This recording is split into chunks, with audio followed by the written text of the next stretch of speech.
السلام عليكم ورحمة الله وبركاته نحمده ونصلي على رسوله الكريم أما بعد فأعوذ بالله من الشيطان الرجيم بسم الله الرحمن الرحيم رب اشرح لي صدري ويسر لي أمري واحلل عقدة من لساني يفقهوا قولي ربنا زدنا علما اللهم فقهنا في الدين آمين یا رب العالمین۔ سورہ مزمل کا آغاز ہوتا ہے جو کہ مکی سورہ ہے، نزول کے اعتبار سے 3 نمبر ہے اس کا، اور قرآن کے اندر اس کا 73 نمبر ہے۔ اس کی تفسیر کو دیکھتے ہیں۔ اللہ رب العزت ارشاد فرماتے ہیں یا ایھا المزمل، اے کپڑے میں لپٹنے والے۔ اللہ تعالیٰ نے نبی اکرم صلی اللہ علیہ وسلم کو فرمایا کہ یہ جس وقت ان آیات کا نزول ہوا، نبی اکرم صلی اللہ علیہ وسلم چادر اوڑھ کر لیٹے ہوئے تھے۔ اللہ تعالیٰ نے آپ کو اسی کیفیت کو بیان کرتے ہوئے آپ کی پھر ان کو خطاب فرمایا، ان کو بلایا، انہیں کہا، یعنی کہ مطلب یہ ہے کہ آپ چادر چھوڑ دیں اور رات کا تھوڑا قیام کریں، یعنی تہجد کی نماز پڑھیں۔ کہا جاتا ہے کہ اس حکم کی بنا پر نماز تہجد آپ صلی اللہ علیہ وآلہ وسلم پر واجب تھی۔ اللہ تعالیٰ نے مزید فرمایا کہ قم اللیل الا قلیلا، رات کے وقت نماز میں کھڑے ہو جاؤ مگر کم، یعنی یہ نہیں کہ پوری رات کے لیے کہا، بلکہ کہا کہ کم وقت۔ یہ قلیلن سے، یہ قلیلن جو یہاں پر لفظ استعمال کیا گیا ہے، یعنی یہ قیام نصف رات سے کچھ کم، یعنی کہ ثلث، یعنی کہ تھرڈ، یا کچھ یا کچھ زیادہ، یعنی کہ 2/3 یا پھر 1/3 ہو، تو اس میں کوئی حرج نہیں۔ اللہ تعالیٰ نے مزید اگلی آیت میں فرمایا نصفہ او انقص منہ قلیلا، آدھی رات یا اس سے بھی کچھ کم کر لے، یعنی کہ ٹائم جو ہے وہ آدھی رات کا ہو یا پھر اس سے بھی کچھ کم ٹائم ہو جائے۔ اللہ تعالیٰ پھر فرماتے ہیں او زد علیہ ورتل القرآن ترتیلا، یا اس پر بڑھا دے اور قرآن کو ٹھہر ٹھہر کر صاف پڑھا کر۔ احادیث میں آتا ہے کہ آپ صلی اللہ علیہ وسلم کی قرت ترتیل کے ساتھ ہی ہوتی تھی، اور آپ نے اپنی امت کو بھی ترتیل کے ساتھ، یعنی ٹھہر ٹھہر کر پڑھنے کی تلقین کی۔ قرآن کو کبھی بھی تیزی سے، ہم لوگ کہتے ہیں کہ ہماری سپیڈ اچھی ہونی چاہیے، نہیں، اللہ تعالیٰ نے یہاں پر فرما دیا وَرَتِّلِ الْقُرْآنَ تَرْتِيلًا، اور قرآن کو ٹھہر ٹھہر کر صاف پڑھا کر، کہ ہر سننے والے کو اس کا ہر ہر حرف اور لفظ واضح طور پر سنائی دے، سمجھ آئے۔ اِنَّا سَنُلْقِي عَلَيْكَ قَوْلًا ثَقِيلًا، یقیناً ہم تجھ پر بہت بھاری بات ان قریب نازل کریں گے۔ رات کا قیام، چونکہ انسان کے لیے، انسان کے نفس کے لیے رات کے وقت اٹھنا، اپنی نیند کو خراب کرنا اور اپنے آرام کو خراب کر کے اٹھ کر انسان رات کے وقت میں قیام کرتا ہے، اپنے بستر کو چھوڑتا ہے، تو اس وقت انسان کے لیے بڑا مشکل ہوتا ہے۔ یہ اللہ تعالیٰ نے نہ صرف نبی اکرم صلی اللہ علیہ وآلہ وسلم کو، بلکہ ابھی اس وقت میں نماز فرض نہیں ہوئی تھی، اللہ تعالیٰ نے پہلے تمام مسلمانوں کی ایک تربیت کی تاکہ وہ اپنے نفس کے خلاف جنگ کر سکیں، اپنے آرام کو ایک سائڈ پر رکھ کر اللہ تعالیٰ کی عبادت کے لیے کھڑے ہو سکے۔ تو اس لیے اللہ رب العزت نے فرمایا کہ یقیناً ہم تجھ پر بہت بھاری بات ان قریب نازل کریں گے۔ اس سے بڑی بات کیا، ایک اور اہم ترین بات سمجھنے کو کیا ملتی ہے، جو وہی نبی اکرم صلی اللہ علیہ وآلہ وسلم پر نازل کی جاتی تھی وہ بہت ہی مشکل اور بھاری ہوتی تھی۔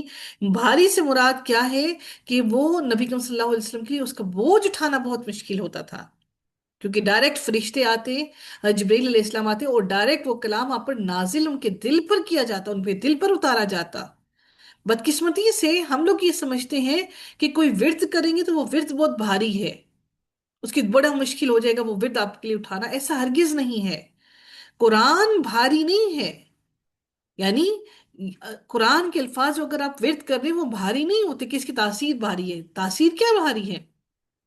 آپ کے ورد کرنے کی بدولت، آپ قرآن کے پڑھنے کی بدولت اللہ تعالیٰ کے قریب ہو رہے ہیں، اپنے گناہوں سے دور ہو رہے ہیں۔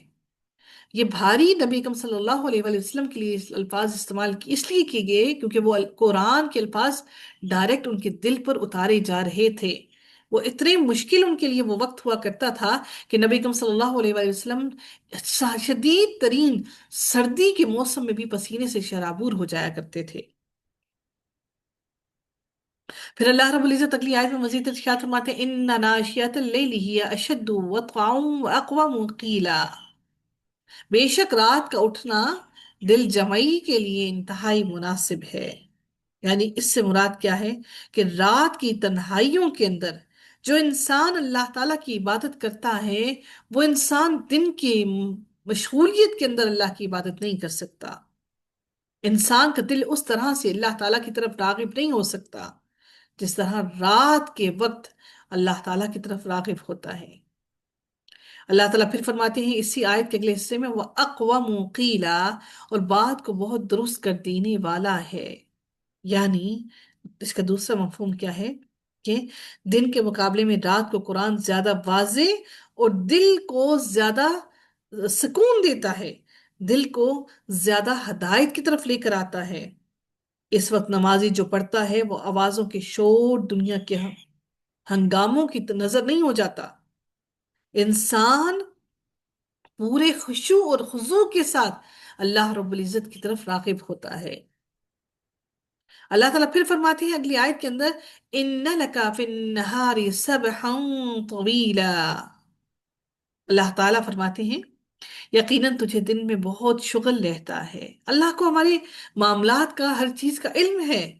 اللہ تعالیٰ نے اس لیے فرما لیا کہ دن کے وقت میں تمہیں بہت شغل رہتا ہے، بہت مصروفیت رہتی ہے۔ اس لیے اللہ نے فرمایا وَاذْكُرِ اسْمَ رَبِّكَ وَتَبَتَّلْ إِلَيْهِ تَبْتِيلًا۔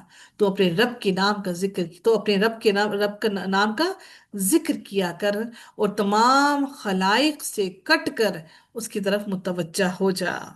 تمام دنیا سے کٹ کر اللہ تعالیٰ کی طرف متوجہ ہو جا، اپنی مصروفیتوں کی ہجوم سے نکل کر اللہ تعالیٰ کی طرف متوجہ ہو جا، اور رات کے وقت نماز اور تلاوت کو کر، اللہ کی حمد و ثنا کو بیان کر۔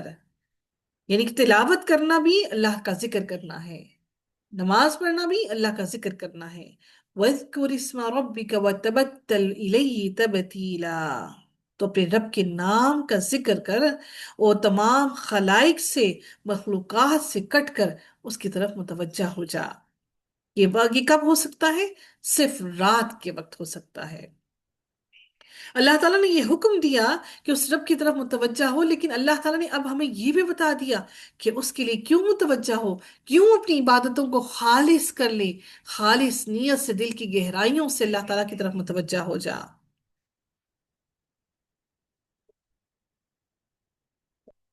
کیونکہ اللہ تعالیٰ فرماتے ہیں رب المشرق والمغرب لا الہ الا هو فاتخذه وکیلا۔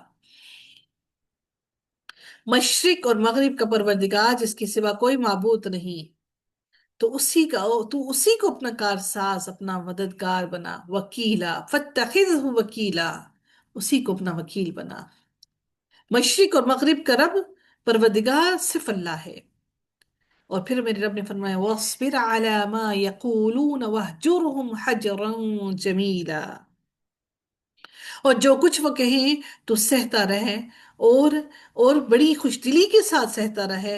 اور پھر اللہ تعالیٰ نے نبی صلی اللہ علیہ وآلہ وسلم کو کہا کہ ان سے تو الگ تھلگ رہ، ان کے ساتھ دوستی نہ لگا، بلکہ ان سے الگ ہو جا۔ کن سے؟